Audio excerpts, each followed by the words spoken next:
Hola, ¿qué tal? Mi nombre es Andrea Álvarez Tapia, soy abogada y magíster en estudios de género por la PUC y soy cofundadora y directora ejecutiva de Parada F. En esta ocasión vamos a ver en conjunto todo lo vinculado al hostigamiento sexual laboral en el sector privado.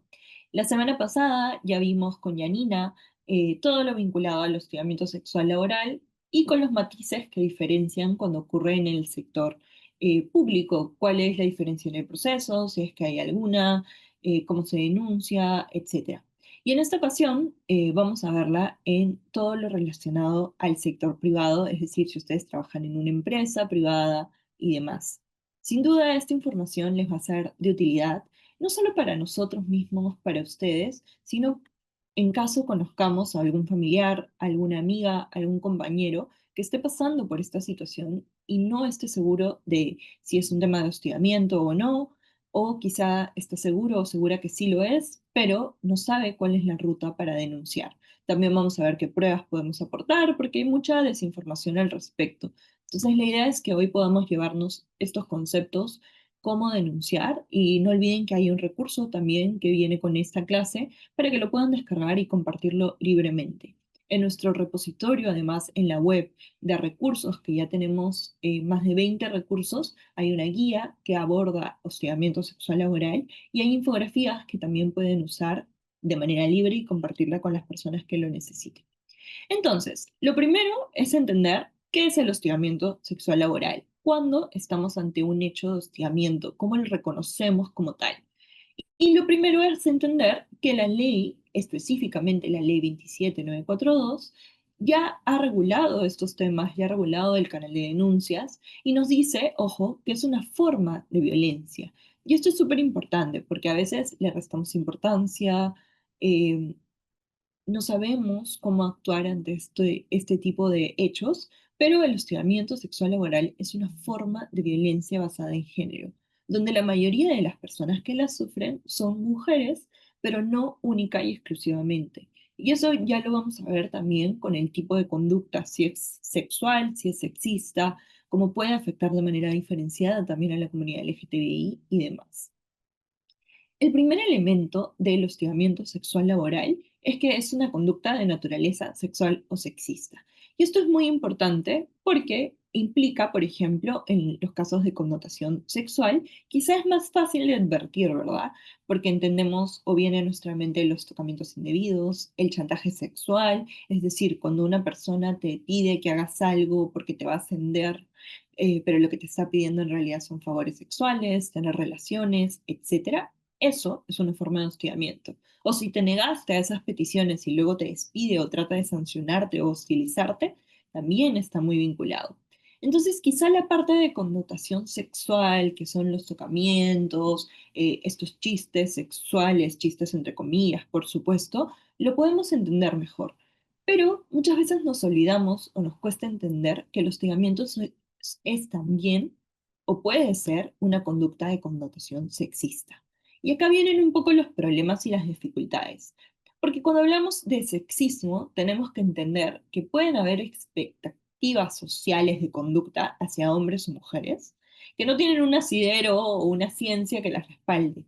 Si yo hago un comentario en el marco de este tipo de conductas donde digo que las mujeres solo pueden trabajar en recursos humanos y que los varones no, o doy a entender que un varón que trabaja en recursos humanos quizás es de la comunidad LGTBI, por ahí estamos hablando de estereotipos de género de connotación sexista. Entonces, esos también, esos tipos de comentarios, por ejemplo, sobre la maternidad de las mujeres o vinculado a que no le dé permiso a un padre varón para que vaya a la actuación de su hijo porque su mujer debería hacerlo, esas son conductas sexistas que también podrían entrar en temas de hostigamiento sexual. Habría que analizar, por supuesto, el caso a caso. Entonces, el primer elemento es la conducta de naturaleza sexual o sexista. ¿Por qué es importante entenderlo? Porque en la práctica no es tan sencillo como creemos. A veces hay temas de hostilidad laboral, que es, por ejemplo, el típico ejemplo del jefe que nos maltrata, que nos grita, pero quizá no tiene connotación sexual, entonces será hostilidad, pero no hostigamiento sexual. Entonces, por eso es importante diferenciar y entender que el primer elemento es una conducta de naturaleza sexual o sexista. El segundo elemento, por supuesto, es que la persona contra la que se dirigió esta conducta, la víctima, nunca autorizó, nunca dio su consentimiento. Y esto lo vamos a ver a detalle porque la ley no nos pide rechazo expreso. Entonces, es simplemente que la persona no dio su consentimiento para estos hechos de violencia y así estamos configurando el hostigamiento sexual, conducta de connotación sexual o sexista. Segundo lugar, segundo elemento, que la persona, la víctima, no consintió estos hechos. Y por supuesto, ambos elementos, la configuración de esta conducta, tienen como resultado que se crea un ambiente intimidatorio, hostil, humillante para la víctima, revictimizante. Entonces, eso es el hostigamiento sexual. Siempre hay que recordar esos dos elementos y, por supuesto, las consecuencias gravosas que tiene en la realidad. Acá es un poco este esquema para que lo tengamos en cuenta. La conducta sexual o sexista como primer elemento siempre es no deseada y genera este ambiente hostil humillante. Y eso es súper importante porque muchas veces las personas lo que nos dicen es, ay, pero ahora todo es hostigamiento. Bueno, no es así. Será hostigamiento cuando ambos elementos se den en conjunto, ¿no? Hay algunos mitos y verdades en estos casos que son importantes erradicar. En primer lugar, la víctima tenía que haber dicho, sea hombre o mujer, que no, debió negarse, debió oponerse. Esto es falso. La ley no nos habla de que se requiera un rechazo expreso de parte de la persona contra la que se dirigió la conducta, porque no siempre puede hacerlo, porque no siempre puede tenerlo, porque pueden haber situaciones donde la víctima se quede helada y no diga absolutamente nada, pero quizás sí retroceda y veamos alguna suerte de rechazo con el cuerpo, pero no tiene por qué ser vocal, expreso, porque muchas veces hay una posición de subordinación. Entonces, ese es el primer mito que tenemos que erradicar. Si estamos evaluando, si soy de recursos humanos o del comité, yo no le pregunto a la víctima, dijiste que no, porque si no, no es hostigamiento. Eso es falso y la ley no nos requiere. En segundo lugar, ¿debe existir intencionalidad? Y aquí hay muchas confusiones porque a veces pensamos en el delito de hostigamiento, de acoso sexual, mejor dicho, pero cuando estamos hablando de una falta disciplinaria o en el caso de los temas en el sector público, eh, de procedimientos disciplinarios, en verdad la ley no nos pide la intencionalidad. Acreditarla como víctima cuando yo hago mi denuncia, no es necesario que yo acredite que la persona tenía la intención de hacerlo. Entonces, eso también es un mito. En primer lugar, que yo haya tenido que decir que no, que me rehúso, que me estás acosando, no. Que yo en mi denuncia tenga que probar que esta persona tuvo la intención de hostigarme, tampoco, también es un mito. La persona que me hostiga debe ser obligatoriamente mi jefa, si no, no se configura, o mi jefe, si no, no se configura el hostigamiento, también es falso, porque en la actualidad los casos que más se ven no necesariamente son de jefes, sino que son de nuestros pares, de la persona que es tu compañero o compañera de equipo, o incluso puede ser tu subordinado. Si yo soy abogada en una firma y me hostiga el practicante o la practicante, también es hostigamiento. Entonces, no solamente tiene que haber esta superioridad jerárquica, que sin duda, si la hay, será una conducta mucho más gravosa. Y finalmente, tiene que ocurrir solo en el ambiente laboral, solo en el edificio donde trabajamos, o puede ocurrir en un after office, en un paseo, en una comisión de servicios. Pues no, no tiene que ocurrir solo en el ambiente laboral ni durante el horario laboral de las 8 horas. Puede ocurrir a través de WhatsApp, puede ser a través en un after party donde habíamos ido a comer para celebrar un cumpleaños. No está restringido. Y pensemos en la época del COVID, porque muchas personas intercambiaban mensajes obligatoriamente en sus teléfonos privados y aún así se puede dar el hostigamiento sexual laboral. Entonces, para seguir avanzando, ¿cómo presentamos una denuncia? ¿Qué es lo que podemos hacer en este caso? Y esto me parece bastante importante. Es un proceso largo, de, bueno, 30 días calendario aproximadamente, puede ampliarse de manera excepcional, pero el primer paso que tenemos que saber por ciudadanía, dejemos de lado un segundo el trabajo de investigación del comité, el trabajo de sanción de recursos humanos, Vamos a dar la información que necesitamos yo como ciudadana o ciudadano si es que estoy pasando por este tipo de hechos. Mi denuncia la presento ante recursos humanos. No puede ser de manera verbal, puede ser de manera escrita. Sin duda, trato de aportar todo lo que esté a mi alcance y ahora ya vamos a verlo con pruebas. No tengan miedo de aportar todo lo que crean que pueda servir. Así ustedes digan, ay, este correo no estoy segura, aportémoslo. Entonces, nuestro primer paso es, se da la denuncia. Ustedes presentan su denuncia ante recursos humanos y será recursos humanos el encargado de activar el comité. Y ese ya es un proceso interno donde se activa el comité, se les dice lo que está ocurriendo, porque será el comité el ente encargado de la investigación. En segundo lugar, en un plazo máximo de un día hábil, Recursos Humanos de su empresa tiene la obligación de poner a disposición de la víctima, de la persona denunciante, atención médica y psicológica. Y esta parte es súper importante. ¿Solo las víctimas de un hecho pueden denunciar? No, también pueden denunciar terceras personas que hayan conocido los hechos. Si yo vi cómo a una practicante le están hostigando, yo también puedo presentar mi denuncia como tercero. Ojo. Entonces, eso es súper importante porque a veces creemos que los temas de hostigamiento son un problema entre la víctima y el agresor o la persona denunciada. Y eso no es así. Todos tenemos un rol. La empresa cumpliendo sus obligaciones, capacitando a su personal, pero también nosotros como terceros, si vemos que están ocurriendo este tipo de hechos que ya sabemos que son violencia. Entonces, tanto un tercero como la víctima pueden presentar una denuncia ante recursos humanos. Recursos humanos activará el comité en un día hábil también. Y lo siguiente que se tiene que hacer es que recursos humanos, en máximo un día hábil, tiene que poner a disposición de la víctima atención médica y psicológica.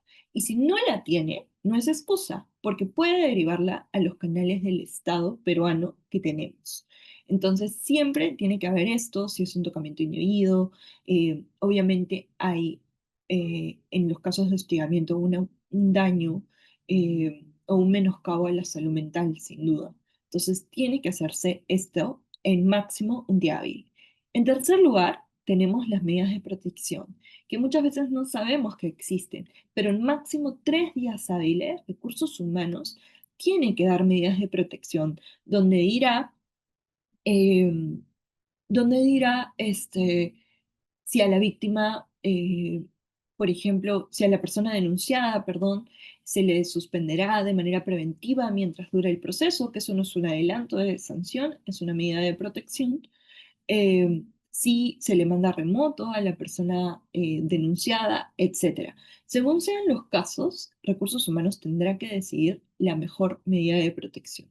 No olvidemos que el proceso en general dura 30 días, puede ser ampliado de manera excepcional y los entes encargados, en primer lugar, es el comité y en segundo lugar, para sancionar a recursos humanos. El comité tiene 15 días para investigar, emite su informe, recibe tu denuncia, tú aportas pruebas, se le traslada al denunciado esa denuncia para que dé sus descargos, luego el comité emite su informe con recomendaciones.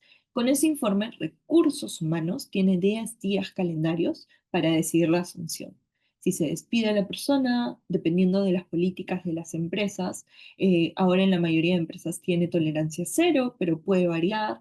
Si decide que solamente se le suspenderá por cuánto tiempo, obviamente tiene que ser una decisión motivada.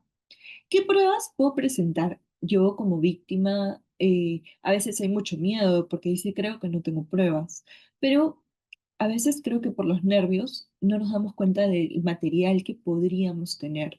Entonces hay que tomarnos un segundo y ver todo lo relevante. Descargar el chat de WhatsApp, exportarlo, si tengo fotos, si había una cámara de seguridad cuando ocurrieron los hechos, si alguien grabó. Si no tengo nada de eso, porque lamentablemente la mayoría de personas no lo tiene a la mano, si alguien presenció los hechos para que pueda testificar diciendo lo que vio. Si puedo pasar un examen psicológico psiquiátrico que es sumamente voluntario y lo puedo aportar para que demuestre que hay un daño, informes médicos si estamos hablando de tocamientos o temas similares, y como ya se los dije, testigos. Todo lo que puedan aportar.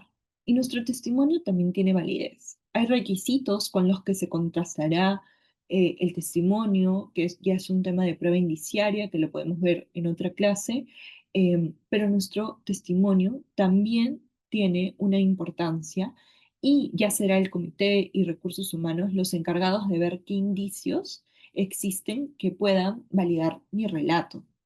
Porque por supuesto yo como víctima no es que pueda decir, a ver, denme las cámaras de seguridad a mí específicamente, también hay un trabajo de investigación del comité, ¿no? Entonces, por favor, eso tengámoslo en cuenta. En la medida de lo posible, tratemos de realizar estas denuncias. Yo sé que es un tema bastante complejo y que muchas veces no sabemos cómo van a terminar este tipo de casos, eh, pero creo que a veces podemos tener más pruebas de las que consideramos. Entonces, podemos buscar, podemos ver y aportar todo lo que sea necesario. Un mecanismo que tenemos en nuestro país que puede ayudarnos si es que tenemos dudas, tenemos consultas, siempre pueden acudir a Paradef para absolver dudas. En Paradef hay especialistas en temas de hostigamiento sexual laboral, pero también existe Trabaja sin acoso para el sector privado, donde tienen una atención presencial en las oficinas, pero también pueden llamar a la línea 1819 para consultas específicas, para tener más información sobre qué pruebas presentar, cuál es el proceso. Si hay un tema también de cosas irregulares en el proceso, si no están investigando los hechos, puedo acudir a fiscalización.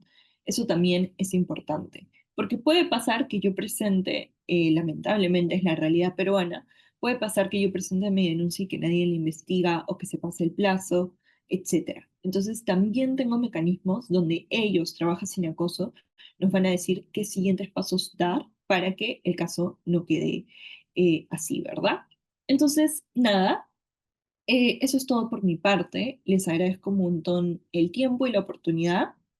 Y esto es un intento de Parada F de poder compartir este conocimiento jurídico con todas las personas que lo puedan necesitar. Hasta una próxima oportunidad.